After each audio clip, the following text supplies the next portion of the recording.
Assalamualaikum warahmatullahi wabarakatuh. Saya perwakilan dari kelompok 4 akan membuka diskusi kita pada hari ini dengan bacaan Bismillahirrahmanirrahim. Untuk selanjutnya, kelompok 4 akan menyampaikan materi terkait dengan bahan ajar akidah akhlak MA yang akan disampaikan oleh teman-teman kami. Berikut adalah penjelasan dari kami. Silahkan disimak ya. Untuk materi yang pertama adalah pengertian bahan ajar oleh Mbak Eliza Adela. Assalamualaikum warahmatullahi wabarakatuh. Saya Eliza Adela Putri Ningtyas dari kelompok 4 akan menjelaskan tentang pengertian bahan ajar. Bahan ajar atau instructional material secara garis besar adalah pengetahuan, keterampilan, dan sikap yang harus dipelajari peserta didik dalam rangka mencapai standar kompetensi dan kompetensi dasar yang telah ditentukan.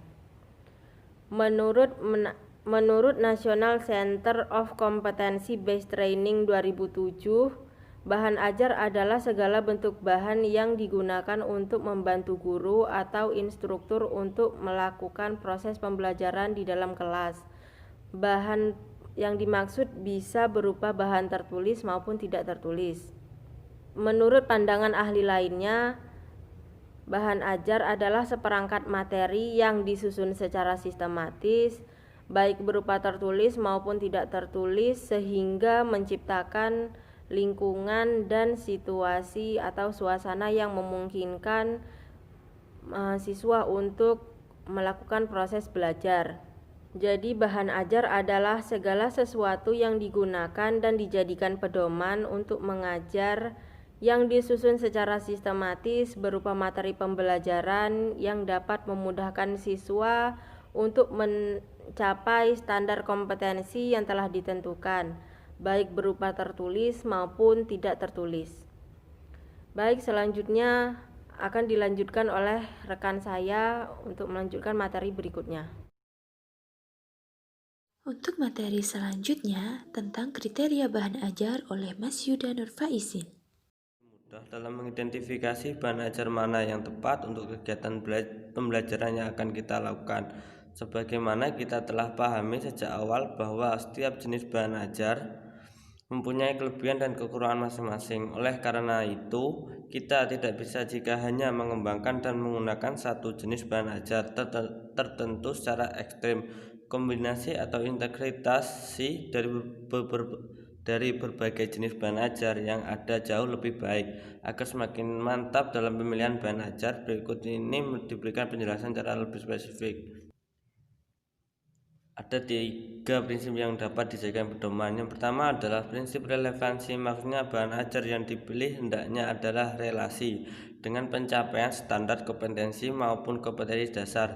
Yang kedua adalah prinsip konsistensi, maksudnya adalah bahan ajar yang dipilih memiliki nilai keajekan. Jadi antara kompetensi dasar yang mesti dikuasai peserta didik dengan bahan ajar yang disediakan memiliki keselaraan dan kesamaan. Yang ketiga adalah prinsip kecukupan, maksudnya ketika memilih bahan ajar hendaknya kita yang memandai untuk membantu siswa menguasai kompetensi dasar yang diajarkan. Dalam proses pemilihan bahan ajar, selain ketiga prinsip tersebut, ada beberapa langkah pemilihan bahan ajar yang juga perlu kita pahami dan jadikan sebagai pegangan. Di antaranya adalah sebagai berikut: mengidentifikasi aspek-aspek yang terdapat dalam standar kompetensi dan kompetensi dasar yang menjadi acuan atau rujukan pemilihan bahan ajar. Apakah aspek kognitif, psikomotorik, atau afektif?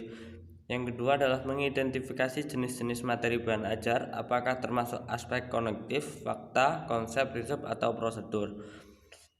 Yang ketiga adalah memilih bahan ajar sesuai atau relevan dengan standar kompetensi dan kompetensi dasar yang telah teridentifikasi.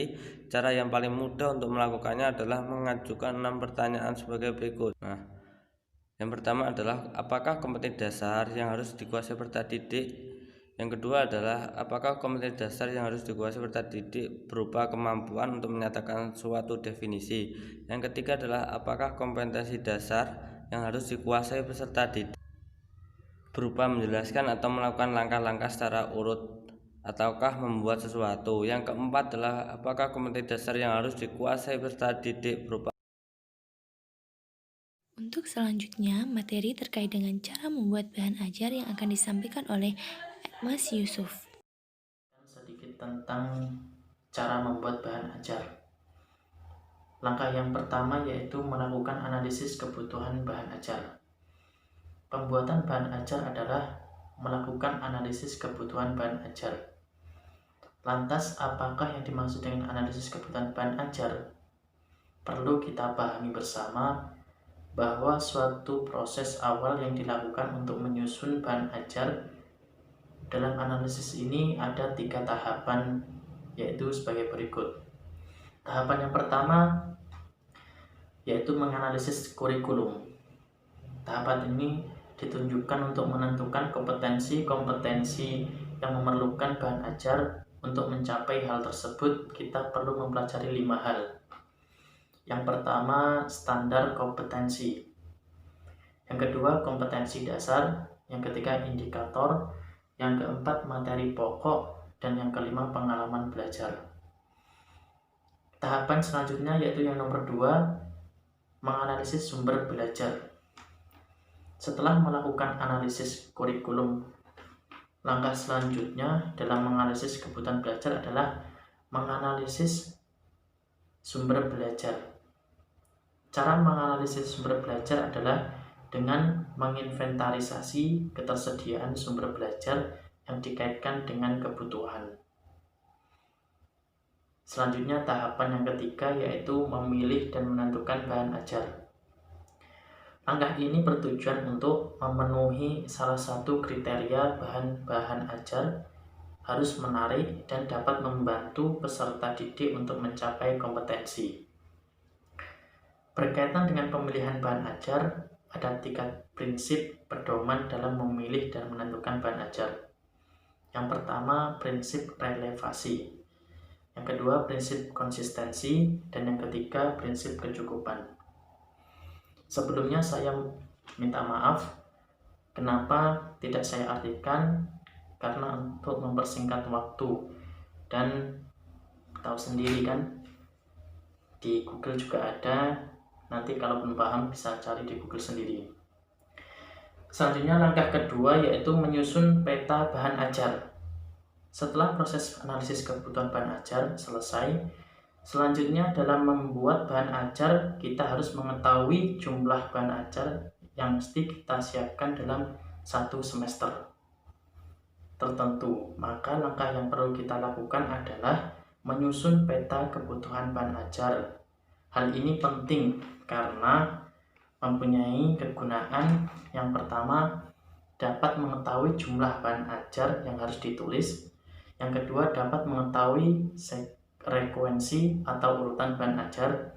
Yang ketiga, dapat menentukan sifat bahan ajar. Selanjutnya langkah yang ketiga yaitu membuat struktur bahan ajar. Langkah ketiga dalam pembuatan bahan ajar adalah membuat struktur bahan ajar. Bahan ajar terdiri dari atas susunan bagian-bagian yang kemudian dipadukan sehingga menjadi sebuah bangunan utuh yang layak disebut sebagai bahan ajar. Susunan atau bangunan bahan ajar inilah yang dimaksud dengan struktur bahan ajar. Sebagaimana telah disebutkan sebelumnya bahwa masing-masing bentuk bahan ajar memiliki struktur berbeda. Oleh karena itu, kita perlu memahami dan mengetahui masing-masing bentuk bahan ajar tersebut agar kita membuat berbagai bahan ajar yang baik. Namun, dari beraneka ragam struktur bahan ajar yang ada, secara umum ada 7 komponen dalam struktur bahan ajar, yaitu judul, petunjuk, belajar, kompetensi dasar, dan materi pokok, informasi pendukung, latihan, tugas atau langkah kerja, dan penilaian. Itulah yang dapat saya sampaikan tentang cara membuat bahan ajar. Dan materi yang keempat adalah cara memilih bahan ajar yang tepat oleh Mbak Lailin Nurul Hidayah. Silahkan disimak. Assalamualaikum warahmatullahi wabarakatuh. Perkenalkan, nama saya Lailin Nurul Hidayah dari kelompok 4 mata kuliah pembelajaran Akidah Akhlak. Di sini saya akan melanjutkan penjelasan dari rekan-rekan saya yang sebelumnya mengenai bahan ajar.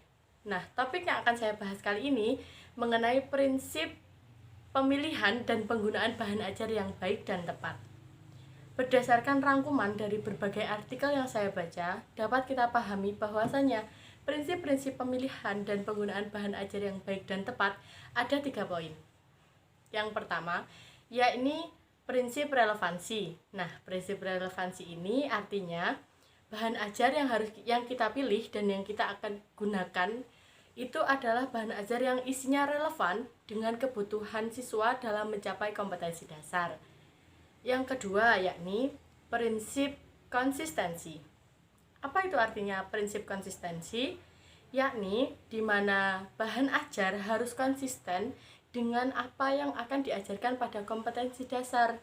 Jadi untuk mempermudah siswa untuk menempuh dan menguasai standar kompetensi dasar tersebut. Nah, yang ketiga yaitu prinsip kecukupan. Apa itu prinsip kecukupan? Yakni artinya bahwasanya bahan ajar yang digunakan haruslah cukup dalam memadai kompetensi dasar tersebut. Artian cukup di sini tidak terlalu banyak dan tidak terlalu sedikit. Mengapa demikian? Karena kalau bahan ajar yang kita gunakan itu terlalu sedikit, maka itu akan mempersulit siswa untuk mencapai kompetensi dasar yang telah ditetapkan. Dan begitu pula sebaliknya, kalau kompetensi bahan ajarnya itu terlalu banyak, maka ia akan mubazir. Gimana mubadirnya?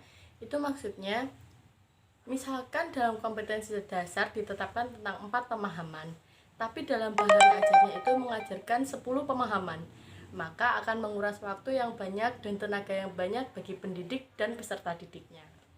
Sekian dari saya, terima kasih dan akan dilanjutkan rekan saya dari Mbak Sofia. Dan yang terakhir, saya Sofia Alfiatul Zulfa akan menyampaikan terkait dengan identifikasi bahan ajar MA.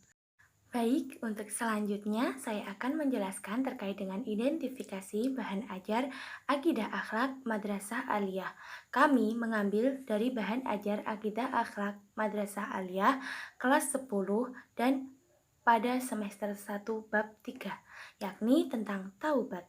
Setelah kami mengidentifikasi dari bahan ajar yang kami dapatkan, bahan ajar ini sudah memenuhi kriteria dan prinsip yang telah dijelaskan pada materi sebelumnya.